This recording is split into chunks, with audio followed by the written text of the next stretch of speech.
Welcome back to Professor Layton and the Unwound Future, Part 19.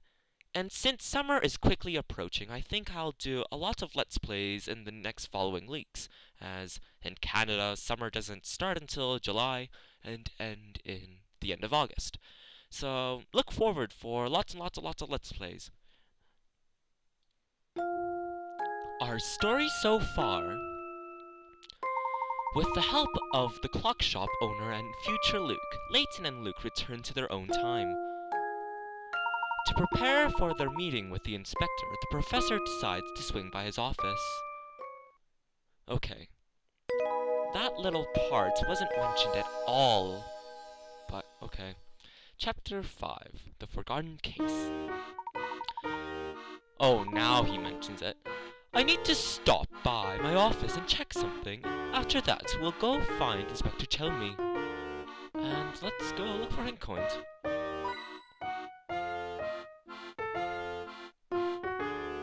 Okay, that's our second one, and the third one is here. And let's talk to this young lady here. There you are, Professor. I see you cancelled lecture again this week. Let me guess, are you investigating another strange mystery? Hello, Rosetta. Yes, something rather interesting has come up, but I'll be sure to hold a makeup session later. Oh, no worries, Mr. L. As long as I get the credits, I'm not sweating it. Now, what kind of attitude is that to have, Rosetta? If you want those credits, you'll have to earn them. And as your paper is on the stone relics of Cornwall, I'd say you have your work cut out for you. As your advisor, I insist that you check with me weekly until your paper is shaped up. Heh heh, I didn't mean to imply I wasn't interested in the work. And I'm much looking forward to our sessions later. Not every girl has the privilege of receiving private instruction from the great Professor Layton. What I mean to say is that you should check in during office hours. Oh, you don't have to call me twice, Professor. I'll see you next week. Hee hee. I don't know what that girl's up to, but it can't be good, Professor. Nonsense, boy. I'm sure it's all in your head.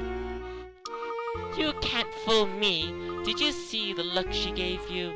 She's as a man-eater. I think Luke means a hooker, but whatever that means. Oh dear. Okay, let's talk to this fine man over here. Hey, aren't you the guard we bumped into the demonstration? Why are you here? As you may recall, last week's demonstration experienced a few hiccups. With the dust settled, management decided it would be best to cut me loose. I'm sorry to hear that. Excuse me, I don't believe I've properly introduced myself. Please, sir, don't bother. Dean Delmona filled me in. It's an honor to meet you, Professor Layton. Ugh, they spelled honor wrong. You American language, how come I can't? Angst. You see, I live in Canada, so basically everything that's spelt incorrectly without a U, like honor or color, really bugs me, but I've actually been holding on to a puzzle just in case you happen to come by. Care to hear it? Number 47, worth 40 picarats. Each member of a shady trio was dressed in red, white, and green. However, none of their outfits were the same. Here's what witnesses had to say about them. The men wore the same colored jackets. 2 of them had white pants on. The larger man wore a white hat. The woman's jacket was green. So basically, if the woman's jacket is green, basically everyone's jacket should be green. And we know that the larger man wore the white hat, and 2 of them had the same pants on. So what else we can infer is that you can have, oh wait, 2 of them. Wait. So basically, the woman, oh my goodness, I made a complete mistake. This is a woman, and, well, this is a woman, and these are 2 men. So the men must have the same color jackets. So I suppose, let's say they wore red jackets, And the larger man wore a white hat, and two of them had white pants on. Let's say the woman and the shorter man. And you can wear green pants, and you can wear green hat. Oh, he's a leprechaun, and red beret. And that should be correct. Let's see if I've got this right. Just as I suspected. Smashing. Puzzle number 47 is now in your puzzle index. Simply beautiful work, sir. Thank you so much for indulging me. Not at all. I quite enjoyed myself. So what should we do now? Let's enter the university right now. To be honest, that's a very fancy university. And hit point. 1, 2, and 3. Let's talk to this old man here. I'm sure he has a puzzle. Herschel, my boy, I've been looking for you. Hello, sir. Didn't you receive my notice that I was on holiday? Oh, that? Yes, everything's in order there. That's something else that I need your help with. In that case, please tell me how I can be of assistance to you, sir. Lean in a bit, my boy. What I'm about to ask you, well, I wouldn't like anyone else to hear it. The thing is, I have a puzzle I simply can't work through on my own. My darling granddaughter brought it to me, but I can't, for the life of me, solve the blasted thing. I can see how that could be quite vexing. Oh, interesting vocabulary there. Vexing is putting it politely. It's hard to feel like the king of your castle when you can't even solve your grandchild's puzzle. It's a rather serious issue for me, Herschel. It certainly sounds that way, sir. Yes. So can I take it? I can count on you to help me work through this thing. But of course. Puzzle number 48. 1 over 1,000. Here are some matchsticks that spell 100 meters. Move one of the matches into the garbage to display a length that is 1/1000th of that size. So, let's see what we can move. We can move that. Oh, no, I don't want that. No. Restart. Let's see. Let's just calculate. What is... No, I do not want to use a hidden coin. What is 1,000 divided by 1,000? That is equal to 10 centimeters, or 0.10 meters. And in order to do that, as I mentioned before, is 10 centimeters. And that's the answer. I've got a good feeling about this one. Few things satisfy like a puzzle solved. Terrific. Oh, that's it. My granddaughter is going to fill. Yes, I don't care. Lots of talking. Oh, they're talking about perspective, and oh, Luke wants to keep his mouth shut. I think that's a good idea. So let's now enter the store here. I believe that's Professor Layton's office. Oh, hi there, Flora. Flora? You two have got some nerve leaving me alone while you go off on another adventure. Now, Flora, you know that wasn't our intention at all. While we were out investigating one issue, an even more troublesome matter arose. And if you don't know Professor Layton, basically Flora is a character from the Curious Village and the Diabolical Box. What She played a troublesome very matter? major role. We couldn't have seen it coming, Flora. Honest. Really. Of course, we wouldn't have left you behind on purpose. Cough, cough, cough, cough, cough. Luke is quite right. Do forgive us for our oversight. Well, okay. Just this once. But you two had better not leave me alone again.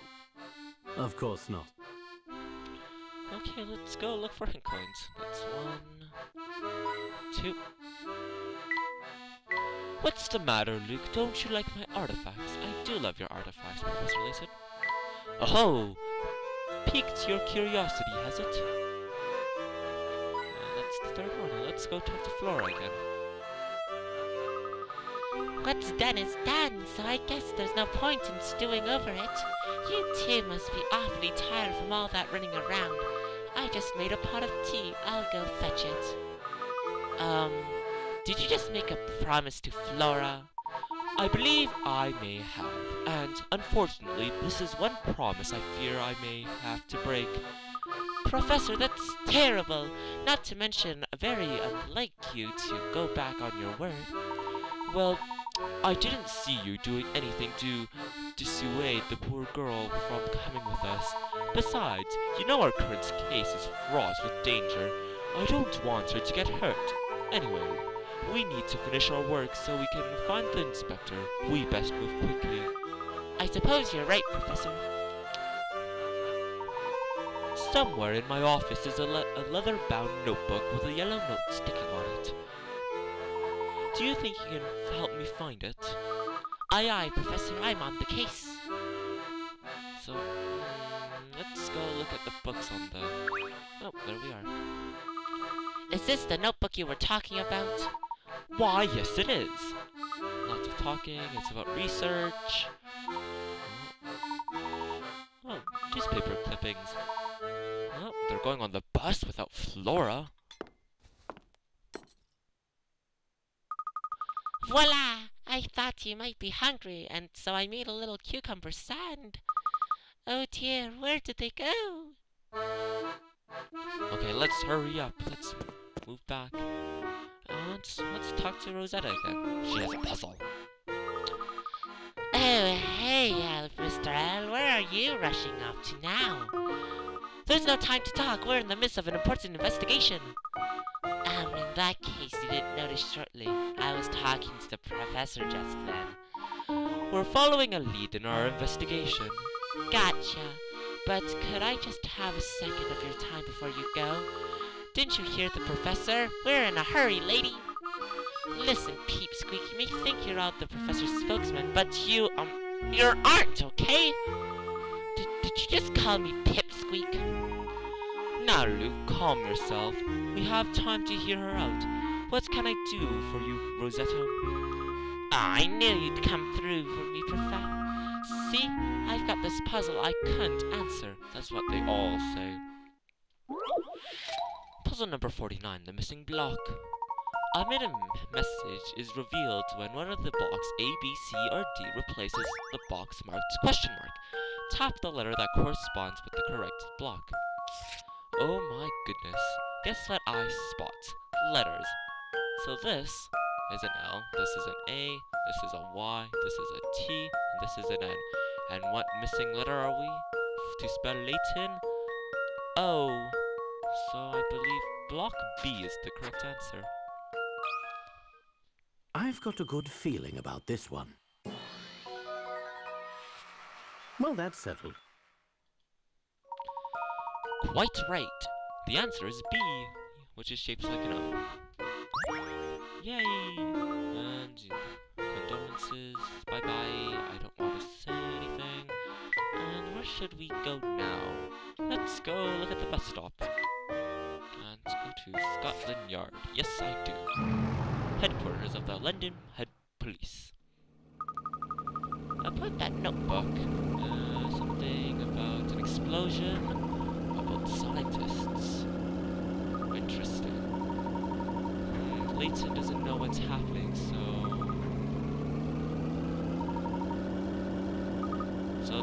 Layton is talking about the connection between a previous explosion and an explosion that Dr. Stargun has created. Or not created, but inferred. Oh, look, it's our stop. Here we are at Scotland Yard. There's no time to waste. We need to find the inspector.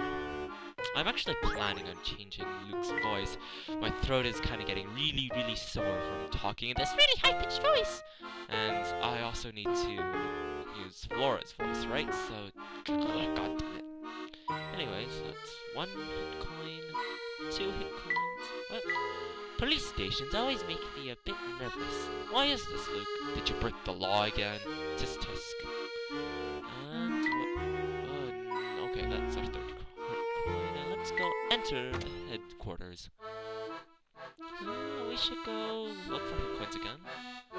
1, 2, and the third one should be here. There we go. Welcome to Scotland Yard. And they're here to say anything, and okay. A dangerous place worth 20 picarats. In recent years, this city has been suffering from an increase in accidents and crime. According to a survey, there are surveys in Professor Layton, there's one place in the city where there is a higher average of injured people and deaths throughout the year. Where could it be? Circle the name of this place. So basically, they said the higher average of injured people, so people with broken limbs, and deaths throughout the year. So it definitely wouldn't be the monument, park, fire station maybe, church no, cemetery, well, not a higher place for injured people, so no, school probably not, police station not, crossroads not, hospital is probably the answer, since there is always, if there is a higher population, a higher average of injured people and deaths. So hospital is the correct answer. I've got a good feeling about this one. Just as I suspected. That's right.